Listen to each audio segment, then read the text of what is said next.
इस चतुर्थ दिवस में भागवत भागवती में अवगाहन करने के लिए उपस्थित है। परीक्षित की भूमिका में सपत्नीक मान्य पांडे जी सपरिवार इस भागवत भागवती में अवगाहन कर रहे हैं। उनके साथ साथ समस्त क्षेत्रवासियों को गोविंद की पावन कथा रूपी भागीरथी में अवगाहन करने का सौभाग्य सुलभ हुआ है। इस कड़ी में हम लोग आगे बढ़े, उसके पूर्व मन और वाणी को पावन करने के लिए बार बार गोविंद के पावन नाम का उच्चारण। तुम्हें देखना इबादत, तुम्हें देखना इबादत, तेरी याद बंदगी है। तुम्हें देखना इबादत, तेरी याद बंदगी है। तुम्हें देखना इबादत, तेरी याद बंदगी है। तुम्हें देखना इबादत, तेरी याद बंदगी है। तेरा गम रहे सलामत, तेरे दिल को क्या कमी है। तेरा गम रहे सलामत, तेरे दिल को क्या कमी है। यह मेरी जिंदगी है, यह मेरी बंदगी है। यही मेरी जिंदगी है, यही मेरी बंदगी है। तुझे कैसे भूल जाऊं, तू मेरी जिंदगी है। तुझे कैसे भूल जाऊं, तू मेरी जिंदगी है। तुम्हें देखना इबादत, तेरी याद बंदगी है।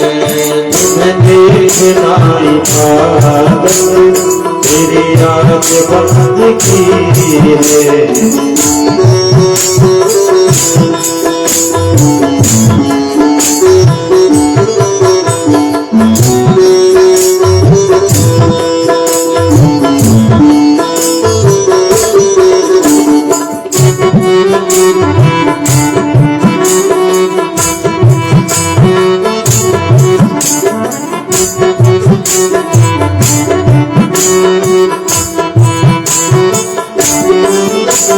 तेरे बंदगी की लज्जत कोई मेरे दिल से पूछे। तेरे बंदगी की लज्जत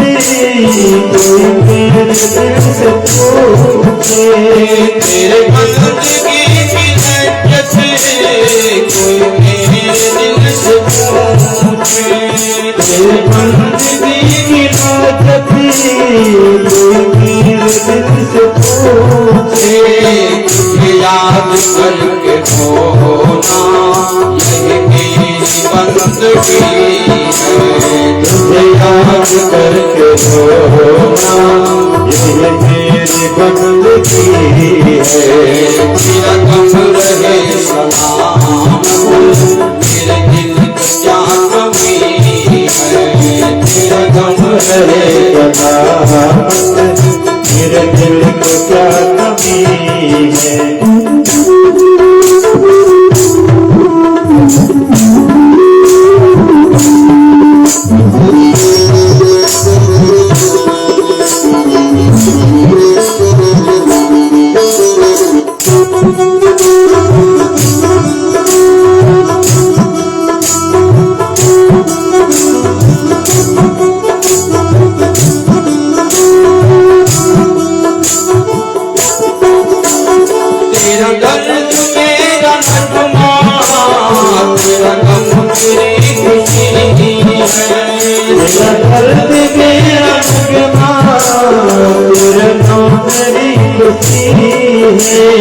तेरा दर्द मेरा नगमा, तेरा गम मेरी खुशी है। तेरा दर्द मिलन के बाद तेरे गम मेरी खुशी है। मुझे दर्द देने वाले, मुझे दर्द देने वाले मेरी बंदा परवती है। मुझे दर्द देने वाले तेरा बंदा परवती है। तुझे देखना इबादत मेरी आँख बंद की है। तुम्हें देखना इबादत मेरे आँख बंद की है।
तेरा नाम रटते तेरा नाम रटते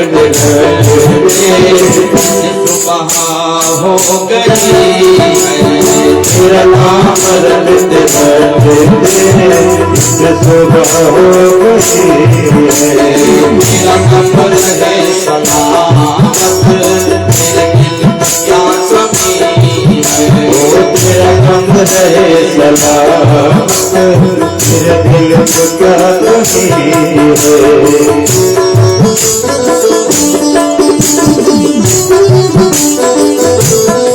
मेरा खाली नाम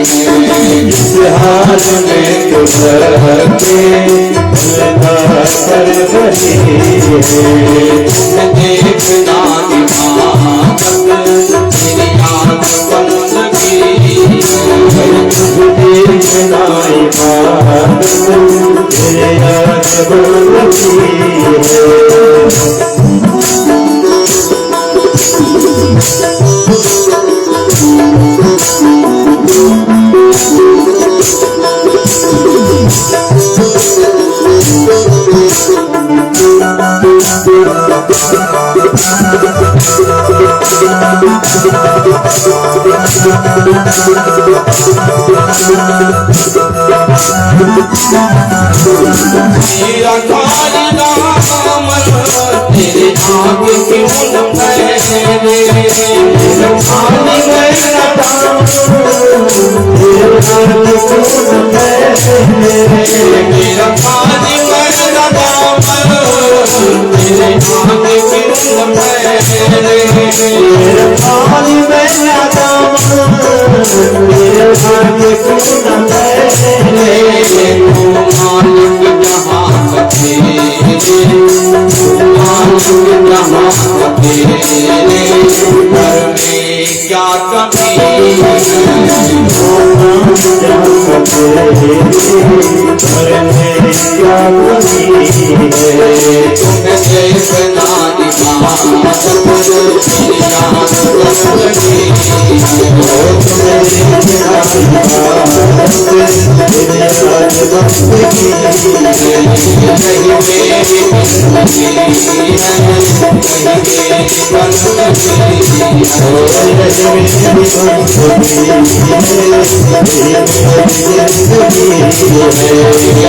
तुम्हें देखना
इबादत मेरी जान बस लगी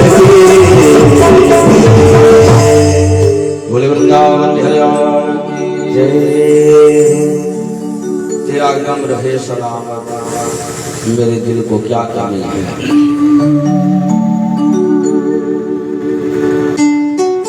एक होता है जो अगर हमारी कोई वस्तु चुरा करके ले जाए तो बड़ा दुख होता है।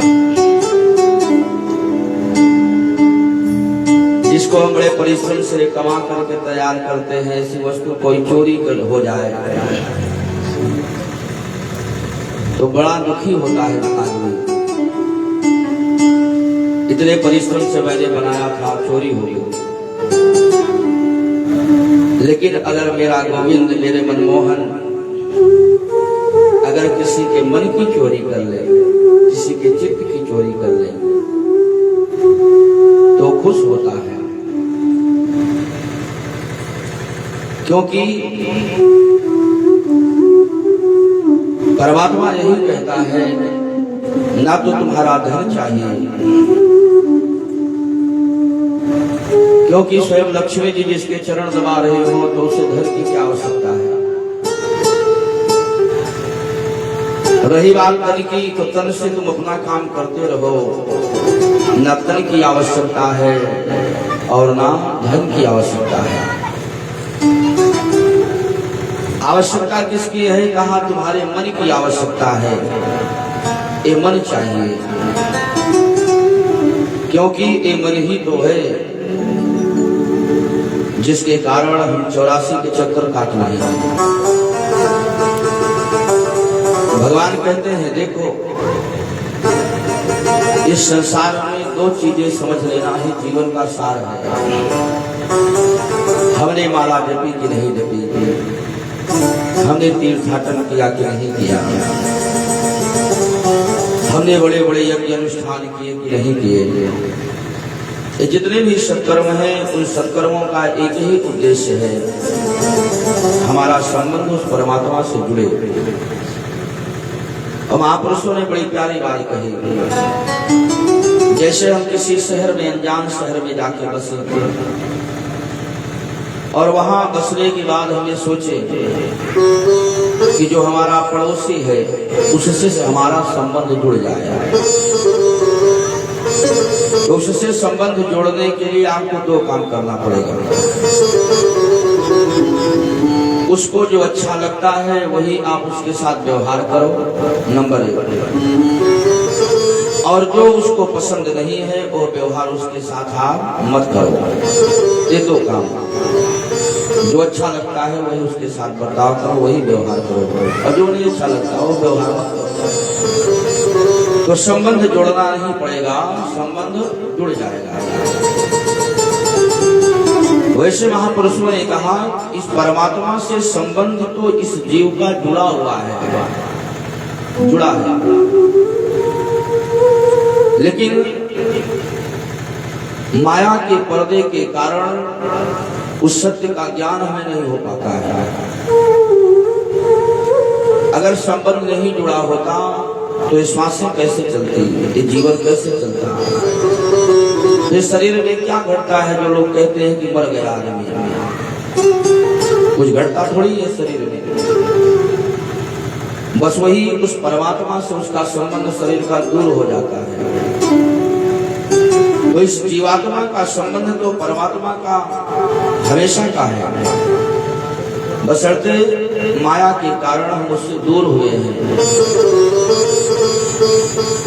तो जब सत्य का बोध हो जाता है ना, तो फिर किसी को ये जीव दोष नहीं देता है।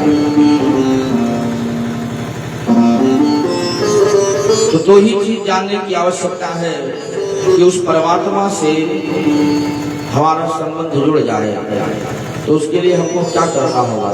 तो हमें ये समझना होगा कि भगवान को क्या प्रिय है। बाबा तुलसी ने लिखा है मानस में कि राम ही केवल प्रेम प्यारा। केवल शब्द लगा है, केवल, अन्य कोई वस्तु की आवश्यकता नहीं है। कि राम ही केवल प्रेम प्यारा, जान ले हो जो जान निहारा। अगर जानना चाहते हो तो जान लो, प्रेम ही परमात्मा को प्रिय है।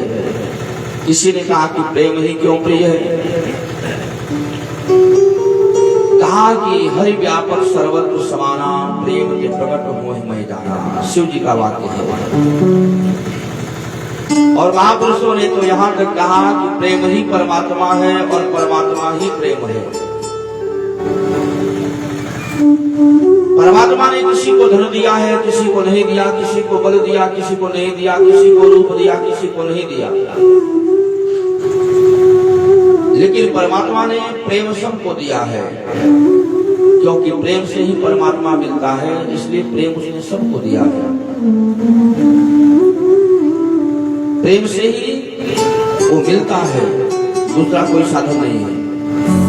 तो राम ही केवल प्रेम प्यारा। प्रेम करो, इस चराचर से प्रेम करो। बाबा तुलसी ने जो कहा कि श्री राम में सब जगह जाने, करो प्रणाम जोर जुग पानी। और क्या भगवान को प्रिय नहीं है? भगवान स्वयं कहते हैं विभीषण से कि निर्मल मन जन सो मोहि पावा, मोहि कपट छल छिद्र न भावा। छल कपट भगवान को प्रिय नहीं है, केवल प्रेम प्रिय है। तो उस परमात्मा को अगर पाना है, संबंध जोड़ना है, तो सबसे प्रेम करना सीखो और छल कपट का त्याग कर दो। छल कपट ही है जो उस परमात्मा से हमको दूर करता है, और कोई बात नहीं। तो जिस दिन जीव सच्चा प्रेम करना शुरू करता है, सत्य का बोध होता है ना, तो यही कहता है अगर आज हम आपसे दूर हैं, हमारे आज के बीच में जो दूरी बनी है उसका कारण आप नहीं हो, उसका कारण भी मैं ही हूं। जीव यही कहता है कि हरि मैं आप ही आप भुलाया, हरि मैं आप ही आप भुलाया। तुम तो दूर नहीं थे मुझसे, मैं ही रहा पराया। हरि मैं आप ही आप भुलाया। और कारण अपने कर्म नहीं कुछ देखे, तुम पर दोष लगाया। हरि मैं आप ही आप भुलाया। अब परमात्मा को भूलने का परिणाम क्या होता है? उसको भूलते हैं तो क्या होता है? देश विदेश बहुत दिन भटका। ये 84 में जो जीव भटक रहा है यही है देश विदेश का भटकना। कि देश विदेश बहुत दिन भटका, अपने घर नहीं आया।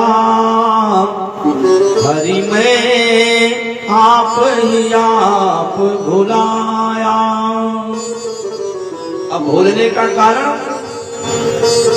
मेरे पाँव में बेड़ी पड़ गई, ये ममता अरुमाया। हरि मैं आप ही आप भुलाया। इस मोह और माया के कारण ही तो उससे दूर हुए। कल हम लोग श्रवण कर रहे थे, श्री सुखदेव भगवान ने जो परीक्षित जी से कहा कि वृत्तासुर का संहार किया गया। मानसी दधीच की अस्थियों को ला करके देवराज इंद्र ने वज्र का निर्माण कराया। और कहा विश्वरूप का वध हुआ, तो विश्वरूप के वध के लिए बदला लेने के लिए त्वष्टा ने यज्ञ की, और यज्ञ से उन्होंने वृत्तासुर नामक दैत्य को उत्पन्न किया। और वृत्तासुर का जब वध हुआ तो उसका जो तेज था वो निकल करके भगवान के चरणों में समाहित हो गया। परीक्षित जी ने कहा कि गुरुदेव, शमः प्रियः सुहृद ब्रह्म भूतानां भगवान स्वयं। परीक्षित ने कहा कि गुरुदेव, लोग परमात्मा को समदर्शी कहते हैं, समः प्रियः। और भगवान भी कहते हैं कि समदर्शी मोहिका सबको। तो परीक्षित जी को संदेह हो रहा है। परीक्षित जी ने कहा कि गुरुदेव आप हमको बताइए ये कैसे समदर्शी है? शमः प्रियः सुहृद ब्रह्म भूतानां भगवान स्वयं। इंद्रस्यार्थे कथं दैत्यान् बधेत् विष्णो यथा। इंद्र आदि देवताओं की सहायता करते हैं भगवान नारायण, और दैत्यों का वध करते हैं। दैत्यों का वध जिस तरीके से हो वो उपक्रम भगवान करने में पूरी ताकत लगा देते हैं, और देवताओं की सहायता करते हैं। तो समदर्शी कैसे हुए? सुखदेव जी ने कहा कि परीक्षित, तुम्हें लग रहा है कि परमात्मा समदर्शी नहीं है। अगर भगवान देवताओं का पक्ष लेते हैं और दैत्यों का वध करवाते हैं, तो परीक्षित एक बात बताओ, ये प्रहलाद कौन है? आज सुखदेव जी ने नारद और युधिष्ठिर के बीच में जो संवाद हुआ था सृष्टि विषय, उसका वर्णन किया। श्री सुखदेव जी ने कहा कि परीक्षित, मैंने तुम्हें पहले बताया था कि भगवान नारायण के जो द्वारपाल थे जय विजय, जो संकार ऋषियों के द्वारा स्थापित हुए, तो एक तो हुआ हिरण्याक्ष, जिसको भगवान ने मार करके और पृथ्वी का उद्धार किया, और दूसरा भाई है जिसका नाम है हिरण्याकश्यप, और इन्हीं हिरण्याकश्यप के बेटे हैं प्रहलाद जी। सुखदेव जी ने कहा कि जिस समय भगवान नारायण ने हिरण्याक्ष का वध किया, तो आज देवताओं जो दैत्यों की माता दिति है, दिति बड़ी व्यथित हुई, मेरे बेटे को मार दिया विष्णु ने। तो हिरण्याकश्यप ने कहा कि तुम मैया तू चिंता मत कर, जिसने मेरे भाई का वध किया है, मैं तपस्या करके वरदान प्राप्त करके शक्ति अर्जित करके उस विष्णु से युद्ध करूंगा और उसे खत्म करूंगा। और ऐसा विचार करके अपनी पत्नी कयाधु से कह करके और हिरण्याकश्यप गया मंदराचल पर्वत पर तपस्या करने के लिए। जैसे ही मंदराचल पर्वत पर गया और इस उद्देश्य से गया कि मैं ऐसी शक्ति अर्जित करूंगा जिससे इन देवताओं को, विष्णु को, इन सब का मैं संहार कर सकूं, संकल्प लेकर के गया। और शुक्राचार्य से मुहूर्त पूछ करके गया, जिससे उसकी कल्पना, उसकी साधना सिद्ध हो, देवताओं को परास्त कर सके, देवताओं को मार सके। शुक्राचार्य ने बढ़िया सुंदर मुहूर्त निकाल करके भेजा। तो देवताओं ने अपने गुरु जी से कहा कि गुरु जी, एक है हिरण्याकश्यप के गुरु शुक्राचार्य जी ने, उन्होंने शुभ मुहूर्त निकाल करके भेजा है उसको, और आप हमारे गुरु हो, तो आप भी हमारे लिए कुछ तो करो। तो बृहस्पति ने कहा कि हम क्या करें। कहा उनके गुरु ने शुभ मुहूर्त बनाया है, उस शुभ मुहूर्त को बता करके हिरण्याकश्यप को भेजा है, और आप हम देवताओं के गुरु हो, आप ये शुभ मुहूर्त इसको टाल दो, इसमें ये साधना न करने पाए। तो जहां पर हिरण्याकश्यप तपस्या करने के लिए गया, वहीं पर देवगुरु बृहस्पति तोता बन करके पहुंच गए। और जैसे ही आंख बंद करके हिरण्याकश्यप बैठा, वैसे ही बृहस्पति ने भगवान का नाम लेना शुरू किया, नारायण नारायण नारायण नारायण। जैसे नारायण नारायण का उच्चारण किया, हिरण्याकश्यप ने आंख खोल करके देखा कि कौन है साधना में विघ्न डाल रहा है।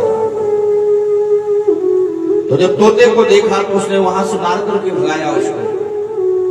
जब जब वो साधना में लगा, तब तक बृहस्पति जाकर के भगवान का नाम लेने लगे। वो साधना नहीं शुरू कर पाया। वो जो शुभ मुहूर्त बताया था शुक्राचार्य जी ने, वो शुभ मुहूर्त हट गया, वापस चला आया। कयाधु ने पूछा कि क्या हुआ, आप तो बोल करके गए थे मैं तपस्या पूरी करके आऊंगा, बीच में चले आए। कहा देवी, जहां मैं साधना करने के लिए गया था, वहां एक तोता आया, उस तोते ने मेरे शत्रु का नाम बार बार लिया। अच्छा, उस तोते ने क्या कहा? कहा तोते ने नारायण नारायण का उच्चारण किया। कयाधु ने कहा, ओ चलो कम से कम किसी बहाने मेरे प्रभु का नाम तो निकला इनकी जिह्वा से, और नाम जिह्वा पर आ जाए तो नाम ले तो भवसिंधु सुखाही, भवसागर सूख जाता है। कयाधु ने 2-4 बार कहा। बताओ ना वो क्या कह रहा था तोता? अरे नारायण नारायण कहता था। जितनी बार पूछती है कयाधु खींच जाता है हिरण्याकश्यप। और कयाधु बार बार इसीलिए पूछ रही है कि किसी तरीके से अगर इनकी एक भी माला पूरी हो जाती है ऐसे, तो भी इनका कल्याण हो जाता। क्यों कि भाव कुभाव अनख आलस हो, नाम जपत मंगल दिशि दस हो। चाहे भाव से लिया जाए चाहे कुभाव से, सबका कल्याण हुआ। भाव भक्त शंकर जप्यो जप्यो कुभाव बार, कुंभकर्ण आलस जप्यो अनग जप्यो 10 बार। तो आज कयाधु ने धीरे धीरे कहला करके एक माला पूरी ही करवा दी। और उसी परिस्थिति में कहा प्रहलाद जी गर्भ में आए। हिरण्याकश्यप ने बड़ी कठोर तपस्या करी। हिरण्याकश्यप ने जब तपस्या पूरी करी तो ब्रह्मा जी आए। उत्तिष्ठोत्तिष्ठ भद्रं ते तपः सिद्धो काश्यप। ऐ कश्यप नंदन उठो, वरम रो, वरदान मांगो, बोलो क्या चाहते हो। और हिरण्याकश्यप ने ऐसी तपस्या करी कि चारों तरफ से मिट्टियों के घेर में घिर गया हिरण्याकश्यप, केवल आंखें दिख रही थी। ऐसी कठोर साधना करी। ब्रह्मा जी ने कहा बोलो हिरण्याकश्यप तुम्हें क्या चाहिए वरदान में। भूतेभ्यस्त्वदिष्टेभ्यो मृत्युर्मा भूनवं प्रभो। मैं चाहता हूँ कि मेरी मृत्यु किसी के द्वारा न हो, मैं मरूं नहीं, आप मुझको अजर अमर बना दो। ब्रह्मा जी ने कहा कि भैया तुम अजर अमर होने की बात कर रहे हो, अब जब अजर अमर तो मैं खुद नहीं हूं तो तुम्हें अजर अमर कैसे बना दूं। जो मैं स्वयं, जो मेरे पास इलाज नहीं है जिसका, तो तुम्हें कैसे कर दूं। मैं तुम्हें अजर अमर तो नहीं बना सकता। तो उसने कहा ठीक है, अजर अमर नहीं बना सकते हो तो दूसरा वरदान दे दो। भूतेभ्यस्त्वदिष्टेभ्यो मृत्युर्मा भूनवं प्रभो। नान्तर्बहिर्दिवानकम् अन्यस्तामपि चायुधै। अगर आप वरदान ही देना चाहते हो तो आप मुझको वरदान दो, ना मैं जमीन में मरूं न आसमान में मरूं, ना मैं तुम्हारी बनाई हुई सृष्टि से मरूं, ना मनुष्य से मरूं न जानवर से मरूं, न अस्त्र से मरूं न शस्त्र से मरूं, न घर के अंदर मरूं न घर के बाहर मरूं, न धरती में मरूं न आसमान में मरूं, न 12 महीनों में मैं किसी महीने में मरूं। ब्रह्मा जी ने कहा जाओ एवं मस्तु। देखिए दैत्य जितने हैं ये सारे दैत्य या तो भगवान शिव की सेवा करते हैं, शिव की आराधना करते हैं, और या तो ब्रह्मा जी की करते हैं। क्योंकि ये दोनों देवताओं में कमी है। ये वरदान दे देते हैं, उसका परिणाम क्या होगा बाद में विचार करते हैं। इस वरदान के कारण ब्रह्मा जी को भगवान ने अंत में बहुत डांटा है, और शंकर जी को सावधान कहा जब भस्मासुर को वरदान दिया था, वो कहता है जिसके ऊपर हाथ रख दो तो जल जाए। शंकर जी ने कहा एवं मस्त। तो उसने सोचा जिसने वरदान दिया पहले इसी के ऊपर अजमा तो लूं कि सही है कि गलत है, तो जान के लाले पड़ गए बाबा के। तो आज ब्रह्मा जी ने कहा एवं मस्त। अब आज जब वरदान मिल गया तो आज हिरण्याकश्यप का अत्याचार बढ़ गया, धरती त्राहि त्राहि करने लगी, देवता दर दर की ठोकरें खाने लगे। आज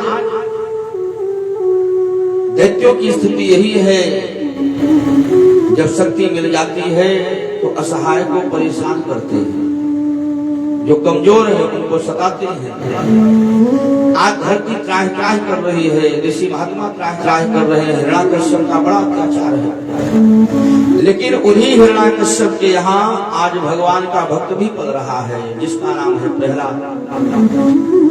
श्री सुखदेव जी कहते हैं कि परीक्षित प्रहलाद छोटे से थे, और जब विद्या पढ़ने का समय आया तो हिरण्याकश्यप ने अपने गुरु के पुत्रों को बुलाया, जिसका नाम संड और अमरक है। गुरु पुत्रों को बुला करके प्रहलाद जी को सौंप दिया, ले जाओ और ले जाकर के मेरे बेटे को बढ़िया से ज्ञान दो। अब ज्ञान कौन सा देना है, कहा जो हमारे राक्षसी संस्कार के अनुरूप हो। हम सब दैत्य हैं और इसको वही संस्कार वही शिक्षा देना जो हमारे वंश के अनुकूलता में हो। ले जाओ। आज प्रहलाद जी को ले गए संगमर, साल भर शिक्षा दिया। भाई देखो विद्यालय में गुरुजी वही पढ़ाएंगे जो गवर्नमेंट कहेगी, जो वहां से पारित होगा, जो सरकार पारित करेगी उसी पुस्तक को अध्यापक पढ़ाएगा। अब गुरु जी को आदेश मिला है कि मेरे बेटे को ले जाओ, इसको राक्षसी ज्ञान दो। अब वही ज्ञान दिया जा रहा है। साल भर बीत गया। जब साल भर के बाद जब बीच में जब छुट्टी हुई तो गुरु जी लेकर के आए कि ले चलेंगे महाराज के पास उनके बेटे को, हमने जो ज्ञान दिया है कुछ बताएगा तो हमारी दक्षिणा भी बढ़िया मिलेगी। अब ले आए तो पहले ले गए महलों में, मैया के आधो ने बढ़िया नहलाया धुलाया श्रृंगार किया, सजा करके प्रहलाद जी से कहा बेटा जाओ तुम्हारे पिताजी राज दरबार में बैठे हैं, जाओ मिलाओ। अब गुरु पुत्र दरवाजे पर रुक गए, प्रहलाद जी अंदर गए और जैसे ही प्रहलाद जी को अपनी ओर आते हुए देखा तो हिरण्याकश्यप ने उठा करके गोदी में बैठा लिया। हिरण्याकश्यप ने कहा कि बेटा प्रहलाद और ठीक है। प्रहलाद ने कहा पिताजी सब बढ़िया है। तो बेटा इतने दिन तुमने विद्यालय में विद्या पढ़ी, गुरुजी ने तुम्हें पढ़ाया बढ़िया से? हाँ पिताजी बहुत बढ़िया पढ़ाते हैं। तो बेटा एक बात बताओ, इतने दिनों में तुमने कुछ सीखा,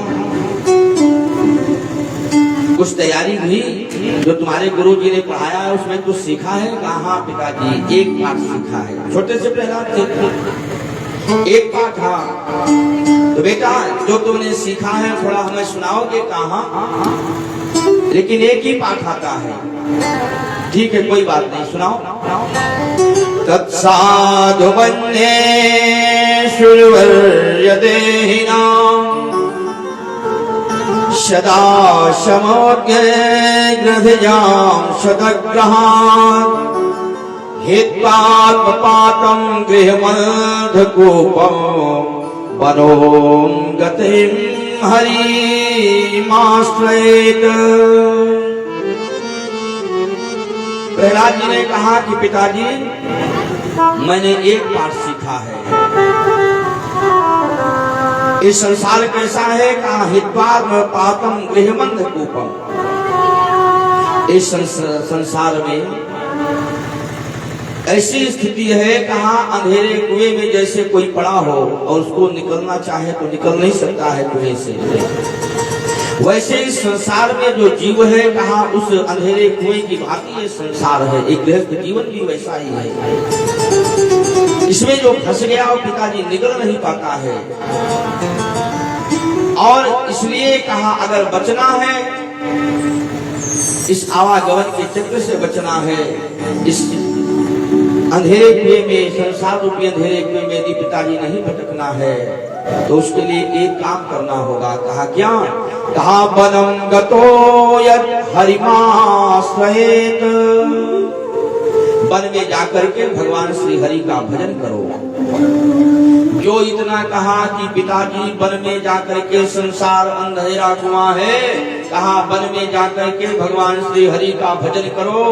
अब हिरण्याकश्यप का माथा खराब। हिरण्याकश्यप ने कहा कि इन दोनों को मैंने समझाया था कि मेरे बेटे को राक्षसी ज्ञान देना, अब इसको ऐसा ज्ञान दे रहे हैं कि बाबा बैरागी बनाना चाहते हैं। अब ये आया है तो हमको कह रहा है पिताजी वन में जाओ, संसार अंधेरा कुआं है, गृहस्थ जीवन में फंसना ठीक नहीं है, और वन में जाओ हरि का भजन करो। अब लेकिन प्रहलाद जी छोटे थे। हिरण्याकश्यप ने कहा ठीक है बेटा तुम जाओ, बहुत बढ़िया बहुत बढ़िया, तुम बाहर जाओ, अपने गुरु जी को भेजो। अब प्रहलाद जी बाहर निकले, गुरु जी दरवाजे पे खड़े थे। गुरु जी से कहा कि गुरु जी जाइए दरबार में, आपको पिताजी बुला रहे हैं। तो शुक्राचार्य के पुत्रों को लगा कि प्रहलाद को एक साल भर पढ़ाया है हमने, इसने बढ़िया सुनाया होगा तो दक्षिणा देने के लिए बुला रहा होगा हिरण्याकश्यप। और जैसे हिरण्याकश्यप के सामने दोनों गए, संडमर्क पहुंचे, वैसे ही हिरण्याकश्यप ने निकाली तलवार और तलवार निकाल के धर दी गुरु जी के गर्दन पे। अब तो गुरु जी थर थर थर थर कांपे कि भगवान क्या हुआ? हिरण्याकश्यप ने कहा मूर्खों, मैंने कहा था कि मेरे बेटे को ले जाओ और इसको राक्षसी ज्ञान देना, तो तुम मेरे बेटे को बाबा बैरागियों की शिक्षा दे रहे हो। वो आया है तो मुझसे कह रहा है कि पिताजी वन में। कहा कि महाराज पूरे कोर्स में आप देख लीजिए ऐसा एक भी पाठ नहीं है मेरे यहाँ विद्यालय में। अबे तुम्हारे बेटे ने तुम्हें ज्ञान कैसे दिया है तो मुझको पता नहीं है, लेकिन आप यकीन कीजिए कि हमने ऐसा कुछ नहीं पढ़ाया इसको। शुक्राचार्य के बेटों ने कहा कि महाराज एक बार मौका दे तो दोबारा ऐसी गलती नहीं होगी। ठीक है, ले जाओ। अगर दोबारा इसकी जीवा पर अगर मेरे शत्रु का नाम आया तो ये तो मरेगा ही, लेकिन तुम दोनों भी मरोगे साथ में। अब प्रहलाद को पकड़ करके ले आए, बड़े शक्ति के साथ रखा, संगमर करे। ये बाहर न निकल नहीं पाए, किसी से मिलने न पाए। अब फिर उसको कुछ दिन कड़ाई के साथ जब ज्ञान दिया प्रहलाद जी को, और उसके बाद जब फिर ले गए हिरण्यकश्यप के पास, तो हिरण्यकश्यप ने फिर प्रहलाद जी से पूछा, बेटा प्रहलाद अब बताओ इतने दिनों में तुमने अब क्या सीखा? प्रहलाद जी ने कहा कि पिताजी अब 9 पाठ सीख गया। पहले 1 पाठ सीखा था, अब 9 पाठ सीख गया हूँ। अच्छा, तो बेटा सुनाओ तो 9 पाठ क्या सीखे हो? श्रवणम कीर्तनम विष्णु स्मरणम पाद सेवनम अर्चनम वंदनम दास्यम सख्यम आत्मनिवेदनम। राम जी ने मानस में मैया शबरी को जो नवधा भक्ति का ज्ञान दिया है, आज वही नवधा भक्ति का ज्ञान आज प्रहलाद जी सुना रहे हैं। श्रवणम कीर्तनम विष्णु स्मरणम पाद सेवनम अर्चनम वंदनम दास्यम सख्यम आत्मनिवेदनम। अरे जो 9 पाठ सुनाया, नवधा भक्ति का चरित्र जैसे ही प्रहलाद जी ने श्रवण कराया, अरे अब तो उठा करके गोदी से फेंक दिया हिरण्यकश्यप ने प्रहलाद को, और दौड़ करके तलवार निकाली, दोनों संगमर के गले पर रखा। मूर्खों, ये कैसा ज्ञान दे रहे हो मेरे बेटे को? पहली बार आया था तो 1 पाठ मत सुनाया उसने, जीवन में जाओ भगवान का भजन करो। अब आया है तो मुझे नवधा भक्ति का ज्ञान दे रहा है। तो मेरे बेटे को बाबा बैरागी बनाने पर उतारू हो दोनों, तुमको जीवित नहीं छोड़ूंगा मैं। अब तो दोनों हाथ जोड़ करके थर थर काम रहे, महाराज बड़ी गलती हो गई, मैंने इतना शक्ति के साथ रखा फिर भी इतना ज्ञान कहाँ से पा गया महाराज? हमको तो लगता है तुम्हारा बेटा पढ़ा पढ़ाया पैदा हुआ है, हमने इसको कुछ नहीं पढ़ाया है। एक मौका दीजिए, हम इसको राजकुमार समझ करके इसके साथ शक्ति के साथ पेश नहीं आते थे, लेकिन अभी जैसे मानेगा वैसे मनाऊंगा इसको मैं। हिरण्यकश्यप ने कहा अंतिम मौका है तुम्हारे लिए, अगर दोबारा इसकी जबान पर मेरे शत्रु का नाम आया तो मैं जीवित बचेगा नहीं, तुम दोनों बचोगे। ले आए पकड़ करके, बड़ी शक्ति के साथ प्रहलाद को रखा। एक दिन की बात है, किसी काम से गुरु जी बाहर चले गए। अब जैसे ही बाहर गए तो प्रहलाद का काम, अकेले में भगवान का भजन कर रहे थे बैठ करके। तो जो वहां और भी बालक थे, हिरण्यकश्यप को भय था कि अभी तो इसको रोग लगा हुआ है भक्ति का, अरे ऐसी बीमारी है कि देखते देखते बढ़ती है ये भी, तो कहीं ऐसा न हो कि ये बीमारी और भी बच्चों को लग जाए और भी कहीं मेरे विरोधी न पैदा हो जाए। तो हिरण्यकश्यप ने गुप्तचरों से कहा कि गुप्त रूप से जाओ और पता करते रहो कि मेरे बेटे को ये दोनों क्या पढ़ाते हैं। अब आज संयोग से जब गुरुजी बाहर गए किसी काम से और प्रहलाद जी एकांत में भजन कर रहे थे, तो जो दैत्य बालक वहां विद्यालय में थे वो सब भाग करके गए प्रहलाद जी के पास, चारों तरफ से घेर करके बैठ गए और प्रहलाद जी से कहा कि भैया प्रहलाद, जब तुम एकांत में भजन करते हो, कीर्तन करते हो, नाचते हो ना, तो हमें सबको बहुत अच्छा लगता है। हमारा भी मन करता है कि तुम्हारे साथ हम भी ऐसे ही कीर्तन करें, नाचे गाएं। तो प्रहलाद जी ने कहा फिर नाचो गाओ। दैत्य बालकों ने कहा मन तो बहुत करता है भैया, लेकिन जब तेरे पिता की याद आती है ना तो रूह कांप जाती है कि तुझको जब मारने पर उतारू है तो हमें तो पक्का ही मार देगा। प्रहलाद जी ने कहा एक बात बताओ कि मुझे मार पाया मेरा पिता? भैया मार नहीं पाया, लेकिन तेरे पास कोई ऐसी शक्ति है जिसके कारण तुझको नहीं मार पाता, तुझको कुछ कह नहीं पाता। भैया तेरी भगवान रक्षा करते, हमारी रक्षा कौन करेगा? प्रहलाद जी ने कहा जो मेरी करता है वो तेरी भी करेगा। अब जो प्रहलाद जी ने इतना कहा तो जितने भी दैत्य बालक थे एक दूसरे का हाथ पकड़ा और हाथ पकड़ करके अब कीर्तन करना शुरू कर दिए प्रहलाद जी के साथ। अरे राधा राधा कृष्ण राधा राधा राधा कृष्ण राधा राधा कृष्ण राधा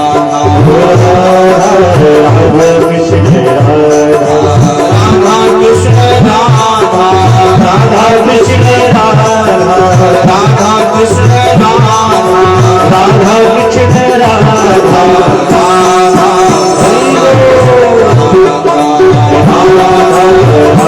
कृष्ण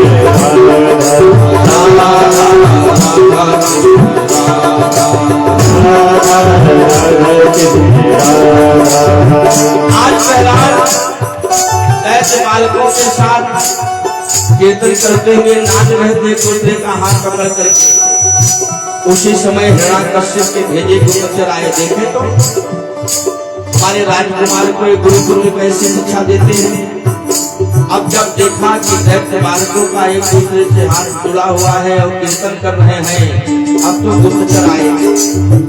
गुप्तचरों ने प्रहलाद को पकड़ा कि भैया ये क्या कर रहे हो, अगर तुम्हारे बाबूजी की नजर पड़ जाएगी तो तुझे जीवित नहीं छोड़ेंगे। लेकिन जैसे ही गुप्तचरों ने प्रहलाद जी का हाथ पकड़ा तो 440 की सप्लाई चालू, उनमें भी राधा राधा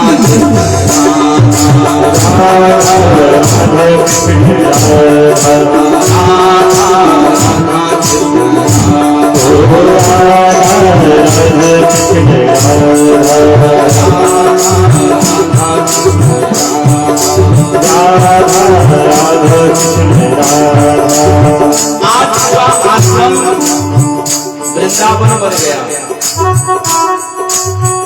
इतने में जितने भी गुप्तचर आते गए, पता लगाने वाले जो आए तो लौट के नहीं गए। इतने में गुरु जी आ गए। और जो गुरु जी आए, गुरु जी ने देखा ये तो ये नाच रहा है, पूरा आश्रम नाच रहा है। और यही नहीं, हिरण्यकश्यप के भेजे हुए सैनिक भी नाच रहे हैं। और हिरण्यकश्यप आ गया तो अब मेरा क्या होगा।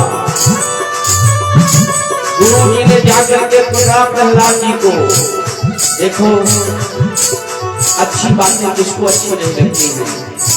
अच्छी बातें तो सबको अच्छी लगती हैं, गुरु जी को भी अच्छी लगती है, लेकिन गुरु जी को डर है हिरण्यकश्यप का।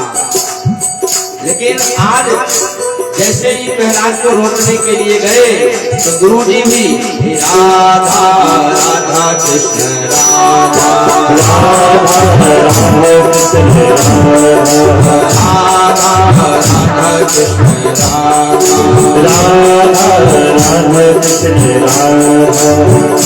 440 की सप्लाई का प्रभाव यही है।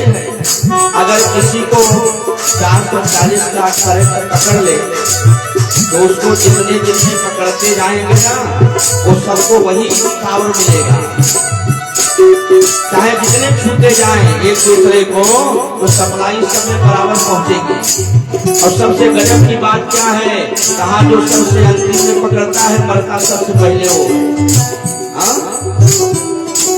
सबसे पहले जिसको पकड़ा है वो बाद में मरता है, लेकिन उसको जो पकड़ते हैं, कहा जो सबसे अंतिम में पकड़ता है बारी बारी से पहले वही मरता है। क्यों? भगवान कहते हैं राम से अधिक राम कर दासा। भगवान कहते हैं कि मेरे दास का तो कल्याण होते हैं, लेकिन उससे पहले उसका कल्याण होता जो मेरे दास का भी दास है। तो आज गुरु जी भी लगे हैं राधा राधा कृष्ण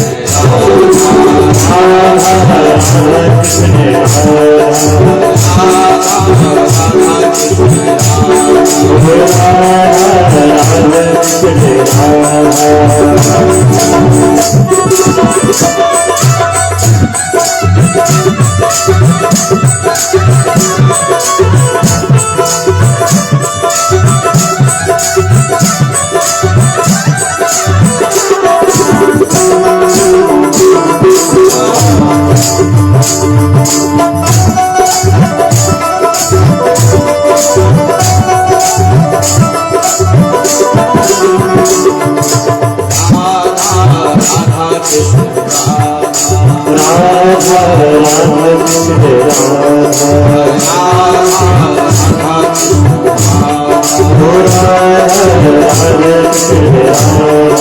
गोविंद गोविंद गोपाला मुरली मनोहर रंगदाना गोविंद गोविंद गोपाला मुरली मनोहर रंगदाना गोविंद गोविंद गोपाला मुरली मनोहर रंगदाना गोविंद गोविंद गोपाला मुरली मनोहर रंगदाना हरि बोल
हिरण्याकश्यप को लगा कि जो जाता है तो लौट के नहीं आता, थोड़ा देखे तो क्या हो रहा है।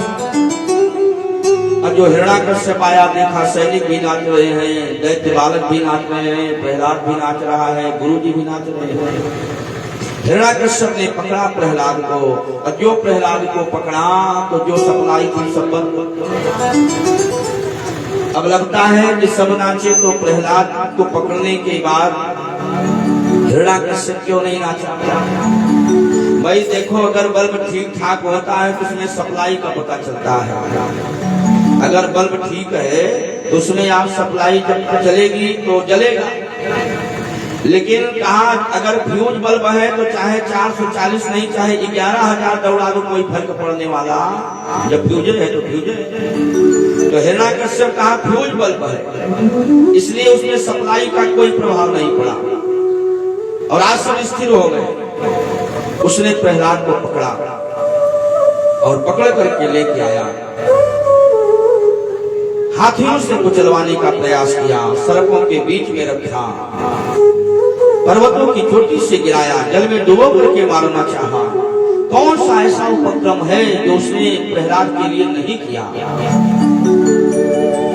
देखा कि प्रहलाद आज जैसे के तैसे है, प्रहलाद के ऊपर कोई समस्या नहीं है, मुस्कुराते ही नजर आते हैं।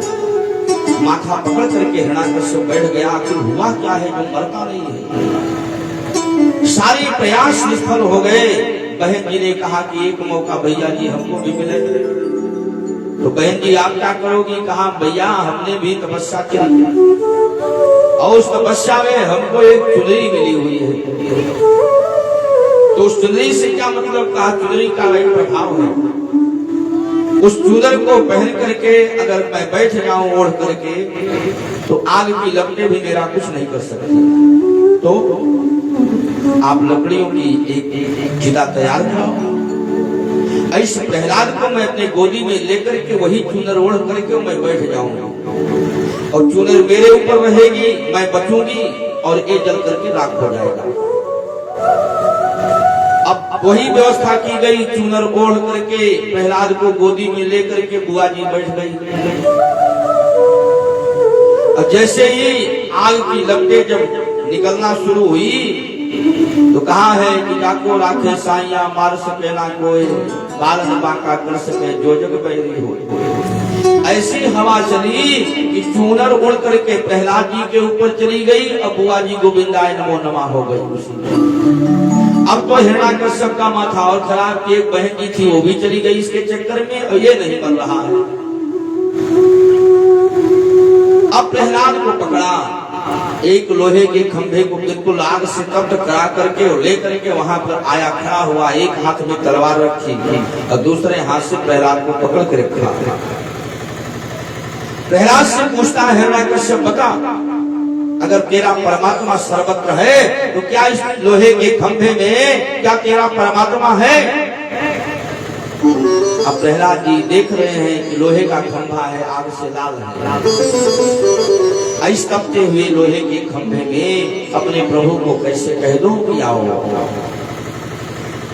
क्योंकि भक्त का भगवान कहा भक्त की जहां हाँ भगवान वहां, जहां भक्त कह देगा भगवान वहां आ जाएगा। क्योंकि भगवान कहते हैं मैं भक्तों के अधीन हूं। अब प्रहलाद जी भी कैसे कह दें कि लोहे के तपते हुए खंभे में आ जाओ प्रभु, कैसे कह दूं कि हाँ है परमात्मा? अगर मैं कह दूंगा कि हाँ परमात्मा है इसमें, तो मेरे प्रभु को आना पड़ेगा। और इसमें से आग की लपटें निकल रही हैं और मेरे प्रभु का जो बदन है, मेरा प्रभु का जो शरीर है बड़ा कोमल है। भगवान की आगे की कोमलता का वर्णन किया गया तो कहा सबसे कोमल है कमल, और कमल से भी कोमल है कमला भगवती लक्ष्मी जी, जो हमेशा कमल के पुष्प पर ही खड़ी मिलेंगी, आपको जमीन में लक्ष्मी जी नहीं मिलेंगी। इसीलिए कहा गया है कि जिसके ऊपर लक्ष्मी जी कृपा कर देती है जरा सी ना, तो भी जमीन में पैर नहीं रखना चाहता है। तो कहा कि सबसे कोमल कमल, कमल से कोमल कमला, और कमला से भी कोमल कमला के करतल हाथ, और कमला के करतल से भी कोमल भगवान के कमल व चरण, जिसको लक्ष्मी जी निरंतर धीरे धीरे दबाती रहती है। अब जिसके चरण इतने कोमल हैं तो और अंगों की बात क्या कही जाए? जो प्रहलाद कहते हैं कैसे कहो कि प्रभु इसमें आओ।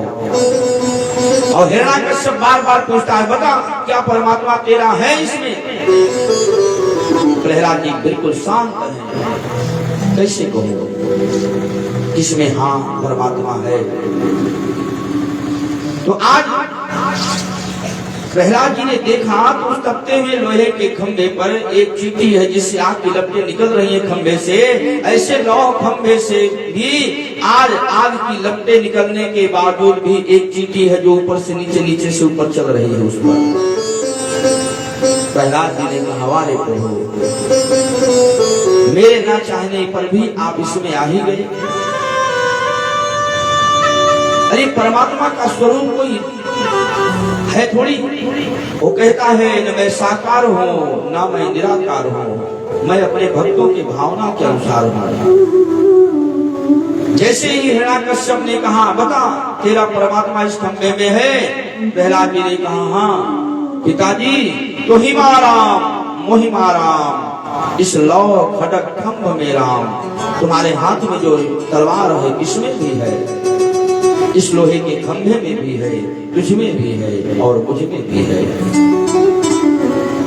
जैसे कहा कि इस खंभे में भी है, वैसे ही आज हिरण्याकश्यप ने दोनों हाथ से तलवार पकड़ी और ऐसे तेजी से प्रहार किया कि उस खंभे के 2 टुकड़े हो गए। और जैसे उस खंभे के 2 टुकड़े हुए, आज उन दोनों खंभों के टुकड़ों के बीच से ही आज भगवान नरसिंह रूप लेकर के प्रकट हो गए। बोलिए नरसिंह भगवान की जय। आज गर्जना करते हुए आज जैसे ही हिरण्याकश्यप के सामने आज प्रभु नरसिंह रूप में आए, आज गर्जना सुन करके आज जितने भी सभासद थे कहा सब छोड़ करके भाग गए, पूरा दरबार खाली हो गया। हिरण्याकश्यप देख रहा है कि दरबार में कोई खड़ा नहीं रह रहा है। क्यों? क्योंकि भगवान ऐसी गर्जना कर रहे हैं कि आज उस गर्जना के सामने कोई टिकता नहीं है। हिरण्याकश्यप भी भाग रहा है, उसको भी लगा कि जब कोई नहीं टिका तो मैं क्या करूं, मैं भी भाग जाऊं। हिरण्याकश्यप भी भागना चाहता था लेकिन उसको ब्रह्मा जी का वरदान याद आ गया, अरे ये मेरा क्या करेगा। और जैसे हिरण्याकश्यप भगवान के सन्निकट जा करके आज खड़ा हुआ, वैसे भगवान ने पकड़ा हिरण्याकश्यप को और खींच करके ले आए और ला करके दरवाजे की देहरी पर अपनी जंघा पर लिटा करके आज भगवान बैठ गए। हिरण्याकश्यप ने कहा कि तू मुझे मार नहीं सकता है। भगवान ने कहा क्यों? अभी भी तू काल नहीं महाकाल की गोद में है, भुवनेश्वर कालह कर काला, और उसकी गोदी में रह करके तो अभी भी ठहाके लगा रहा है, तो उसको मौत से डर नहीं लगता। हिरण्यकश्यप ने कहा कि मुझे दुनिया में कोई मार नहीं सकता है, मैंने ब्रह्मा जी से वरदान मांगा है। भगवान ने कहा कि तूने जितने वरदान मांगे हैं सारे वरदान याद कर ले। क्या वरदान मांगा है तूने? हिरण्यकश्यप ने कहा कि ना मैं घर के अंदर मरूंगा न घर के बाहर मरूंगा। भगवान ने कहा इस समय ना तू घर के अंदर है और न इस समय घर के बाहर है, दरवाजे की देहली पर लेकर के मैं तुझको बैठाऊंगा। अरे मैंने वरदान मांगा है, न मैं धरती में मरूंगा न आसमान में मरूंगा। भगवान ने कहा इस समय न तू धरती में है न इस समय तू आसमान में है, इस समय तू मेरी गोदी में है। अरे मैंने वरदान मांगा है, न मैं मनुष्य से मरूंगा न जानवर से मरूंगा। भगवान ने कहा ठीक से मेरे चेहरे को देख ले, आधा मैं मनुष्य हूँ और आधा सिंह हूँ, मेरा नाम नरसिंह है, ना मैं नर हूँ ना मैं सिंह हूँ पूरा। हिरण्यकश्यप ने कहा कि मैंने वरदान मांगा है कि ना मैं अस्त्र से मरूंगा न शस्त्र से मरूंगा। भगवान ने अपने नाखूनों को दिखाया, देख मेरे नाखूनों को, इन नाखूनों के रहते हुए मुझे किसी अस्त्र शस्त्र की आवश्यकता नहीं है, ये तेरे लिए मेरे नाखून ही काफी है। उसने कहा कि मैंने वरदान मांगा है कि मैं 12 महीने में किसी महीने में नहीं मरूंगा। भगवान ने कहा तेरे लिए ही मुझको अधिक मास का निर्माण करना पड़ा है, ये 13वां महीना चल रहा है, 12 महीने बीत गए, ये अधिक मास है। अरे मैंने ब्रह्मा जी से वरदान मांगा है। अब जैसे जैसे एक एक वरदान को भगवान सुना करके निष्फल करते जा रहे हैं, वैसे वैसे हिरण्यकश्यप सूखता जा रहा है। जो हंसी निकल रही थी अब धीरे धीरे हंसी समाप्त हो गई, अब तो एक दो बचे। अरे मैंने वरदान मांगा है कि ब्रह्मा की बनाई हुई सृष्टि में मैं किसी से नहीं बनूंगा। भगवान ने कहा मूर्ख, मैं ब्रह्मा की बनाई हुई सृष्टि में नहीं हूँ, ब्रह्मा जी को मैंने खुद बनाया है, मुझको ब्रह्मा ने नहीं बनाया है, मैं ब्रह्मा की सृष्टि से बाहर हूँ।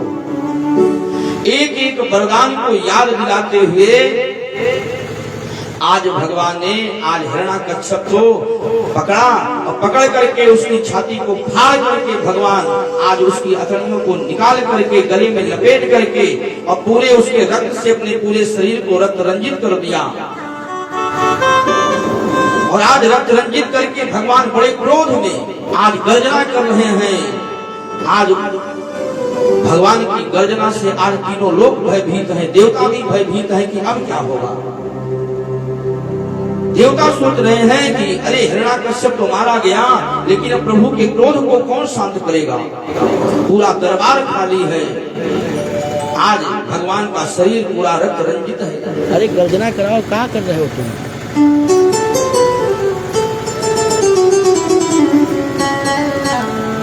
भगवान शिव ब्रह्मा जी आप 35 कोटि देवता आज दूर से ही देख रहे हैं कि मैंने भगवान के कई स्वरूप देखे, लेकिन ऐसा क्रोध में भरा हुआ स्वरूप आज तक मैंने भगवान का नहीं देखा। कोई पास जाने को तैयार नहीं है। आज उस दरबार में केवल एक खड़ा है, प्रहलाद अकेला भगवान के सामने, और भगवान की गर्जना चल रही है। आज नरसिंह भगवान गरज रहे हैं, लेकिन प्रहलाद जी वही खड़े हैं। देवताओं ने कहा हम जाकर के प्रभु के क्रोध को शांत करें। देवताओं ने आकर के हाथ जोड़ करके स्तुति करना चाहा, लेकिन भगवान ने गर्जना करी तो सब देवता भाग गए। ब्रह्मा जी आए हंस पर बैठ करके कि मैं जाऊं। जैसे ब्रह्मा जी आए भगवान ने गर्जना करी। भगवान ने जब गर्जना की तो भगवान के पास पहुंचने के पहले ही ब्रह्मा जी का हंस लेकर भाग गया। ब्रह्मा जी लौटे, शंकर जी बोले क्या हुआ? कहा भैया मेरे बस की बात नहीं है। बाबा भोलेनाथ ने कहा कि मैं जानता हूँ, मैं सबसे ज्यादा प्रिय हूँ उनको। यही कहते हैं कि शिव समान प्रिय मोहि न दूजा, मैं मना लूंगा। अब जो बाबा आए तो भगवान को नाराज इसलिए है कि तुम दो के दोनों वैसे हो, वरदान दे देते हो, परिणाम क्या होगा सोचते नहीं हो। आज भगवान शिव आए तो भगवान शिव को भी देख करके भगवान ने गर्जना किया तो नंदी बाबा लेके भाग गए, कैलाश में सीधा खड़े हुए। अब तो सब थर थर थर थर कांप रहे हैं कि अब क्या होगा। सबने जाकर के लक्ष्मी जी से कहा कि माता जी आप ही कुछ करो, आपके पति हैं, आप चाहो तो भगवान के क्रोध को शांत कर सकती हो। भाई देखो, पति कितना भी क्रोध में हो और एक बार पत्नी अगर मुस्कुराते हुए सामने आ जाए तो कुछ तो क्रोध शांत हो जाता है। तो आप अगर चली जाओगी तो हो सकता है कि भगवान का क्रोध शांत हो जाए। लक्ष्मी जी ने कहा चिंता मत करो, मैं भली भांति जानती हूँ अपने स्वामी को कैसे मनाना है। अब लक्ष्मी जी बढ़िया 16 श्रृंगार करके छम छम छम छम करते पायल बजाते हुए आई और जैसे भगवान के सामने आई, भगवान ने गर्जना किया तो लक्ष्मी उल्टे पांव भाग गई। कोई नहीं टिका। अंत में प्रहलाद जी ने प्रार्थना करी, प्रभु अपने क्रोध को शांत करो।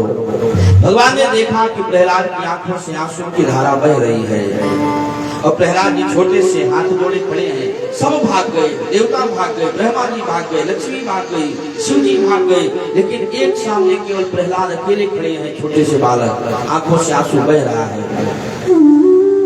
भगवान के सामने गए, भगवान ने उठाया गोदी में और गोदी में लेकर के पूछा, बेटा प्रहलाद एक बात पूछूं,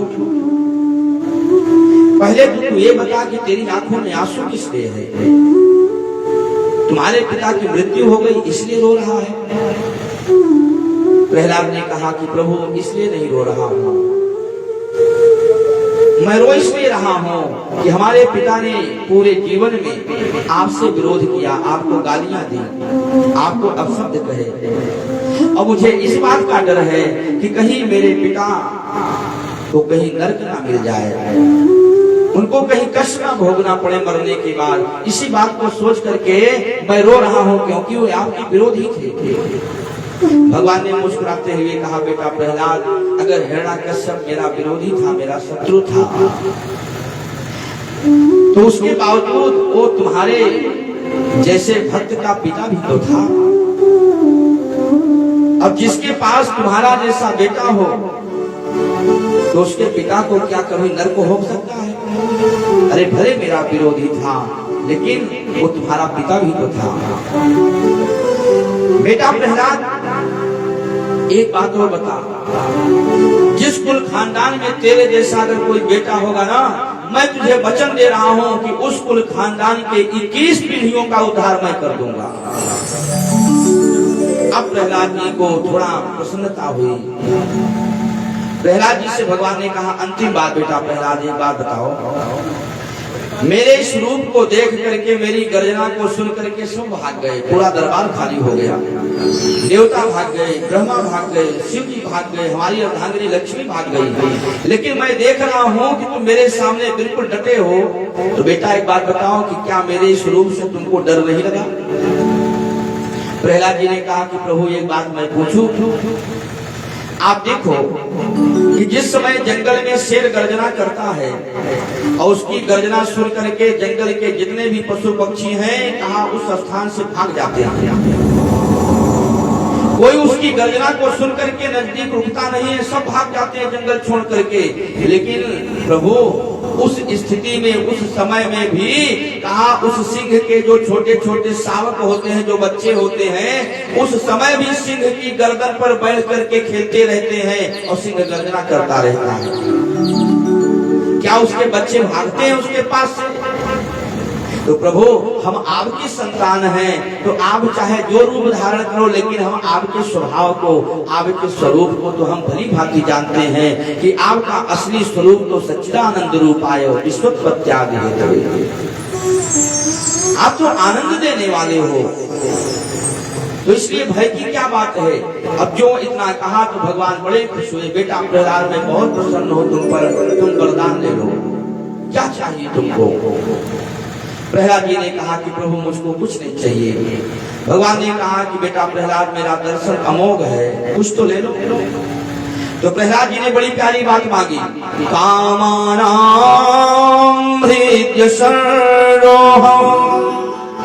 प्रभु यदि आप वरदान ही देना चाहते हो तो आप मुझको एक ही वरदान दीजिए क्या कि कामाराम है शरणोहम भवतस्तु वरम।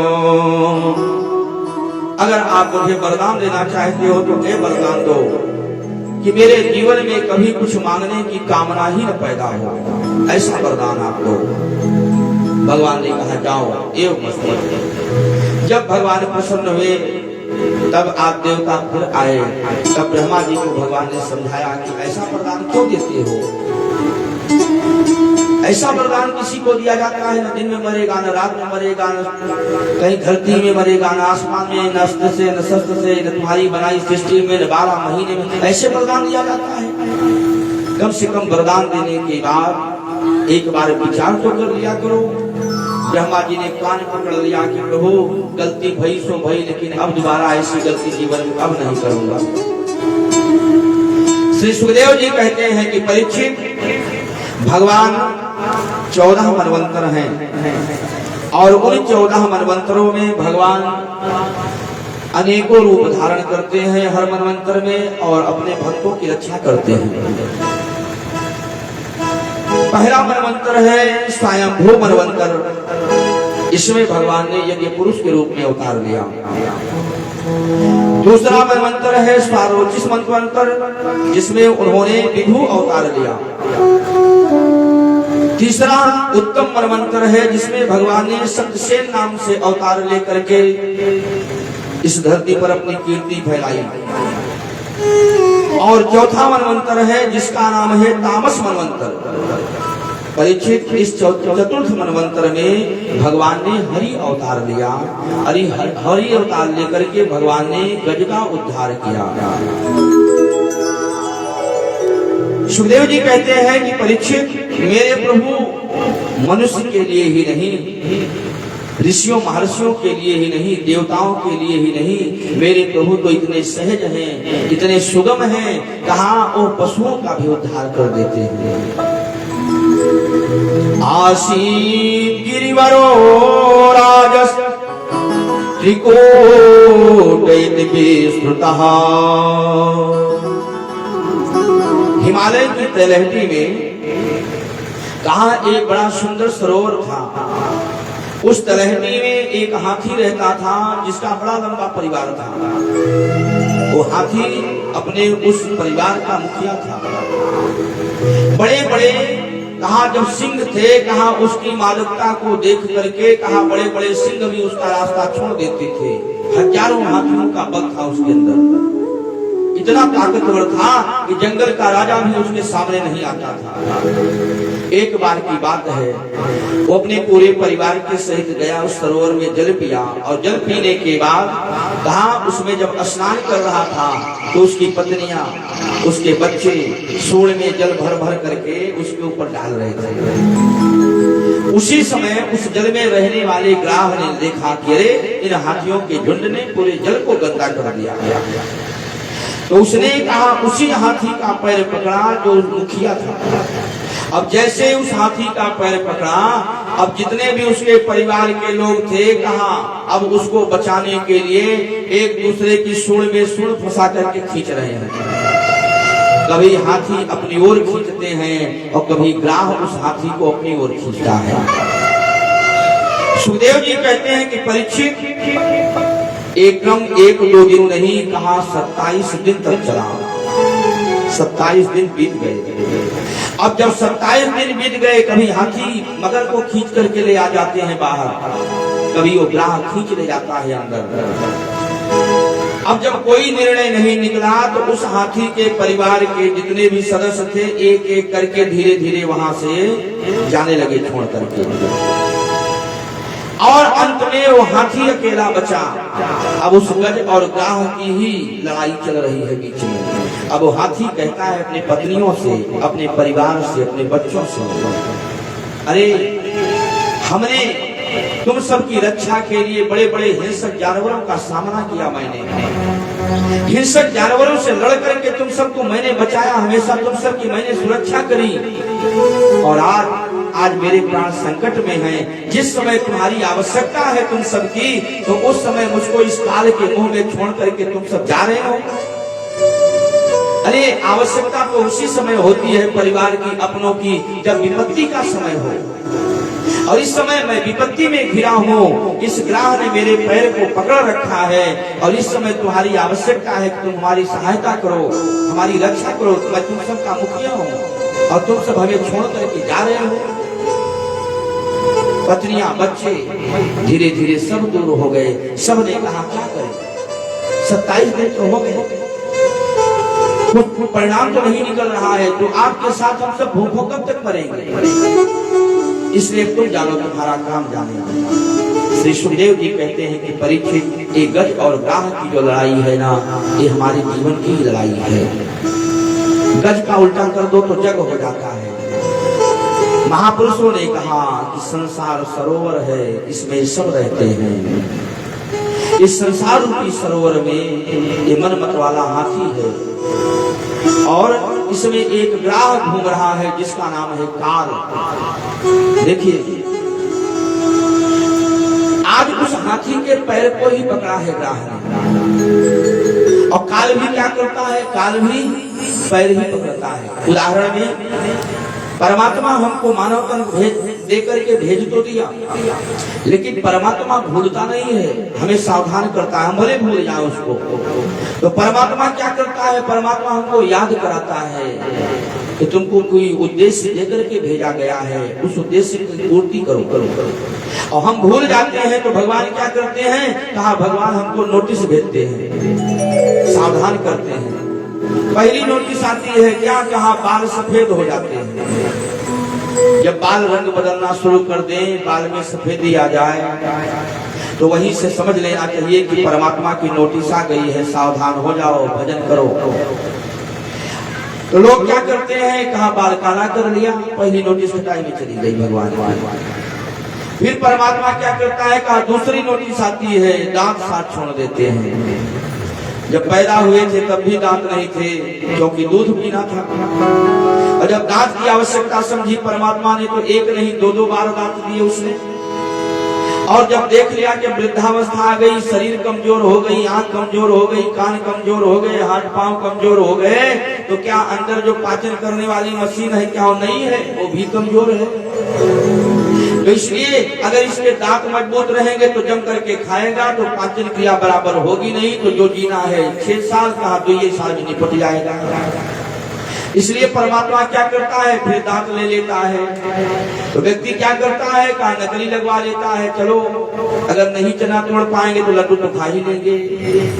लेकिन ये नहीं जान रहता है कि अंदर की जो मशीन है वो कमजोर है, अगर खाओगे ज्यादा तो निपट जाओगे जल्दी।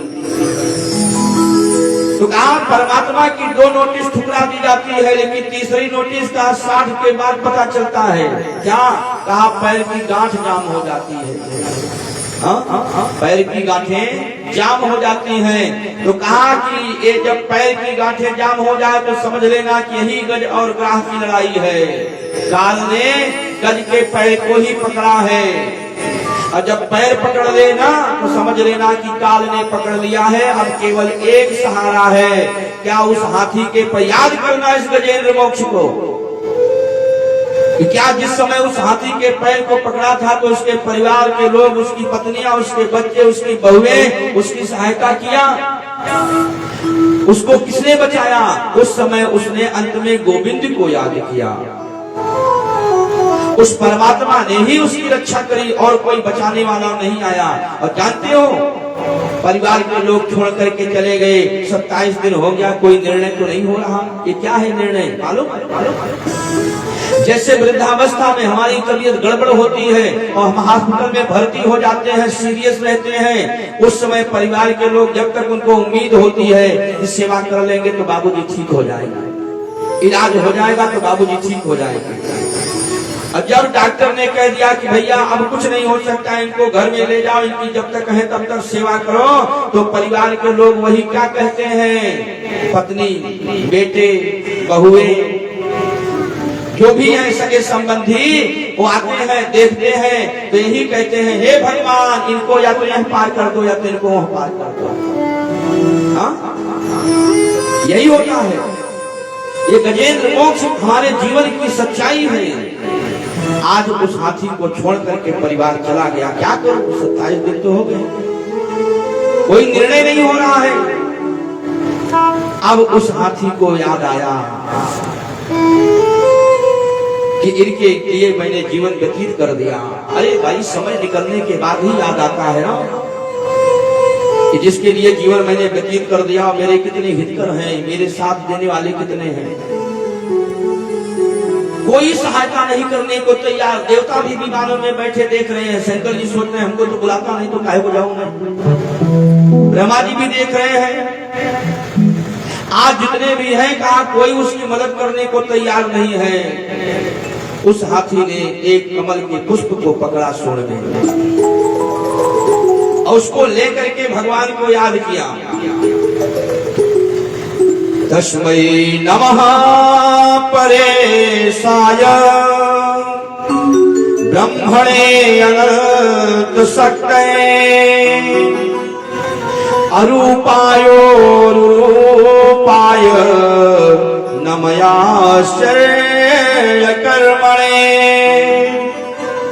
नमयात्म प्रदीपाय साक्षिणे परमात्मने नमो गिरां विदुराय मनश्चेतसु सामपि नमो नमस्ते स्थिल कारणाय निष्कारणाय अद्भुत कारणाय।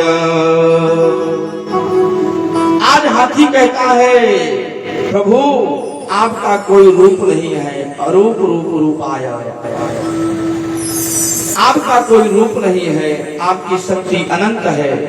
आप अपने भक्तों के लिए अनेकों रूप धारण करते हो। हे हरि, हमारी रक्षा करो,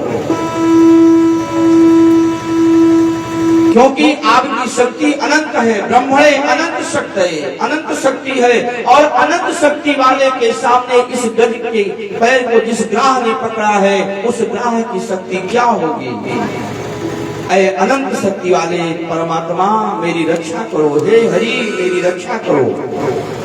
श्री सुखदेव जी कहते हैं कि परीक्षित, वो हाथी कहता है, भले ही मैं मर जाऊं तो मर जाऊं, लेकिन प्रभु मैं मरने के पहले इस पुष्प को आपके चरणों में समर्पित करके मैं अपने जीवन को त्यागना चाहता हूं। हे हरि, इस मेरे पुष्प को स्वीकार कर लो। मैंने पूरे जीवन अपने परिवार की सुरक्षा करी, लेकिन अंत समय में मैं आपको याद कर रहा हूँ। अंतिम भेंट मेरी ये पुष्प मेरा स्वीकार कर लो। हे हरि, आज जैसे ही कहा तो आज भगवान गरुड़ पर बैठ करके भागे। और जब गरुड़ की गति को देखा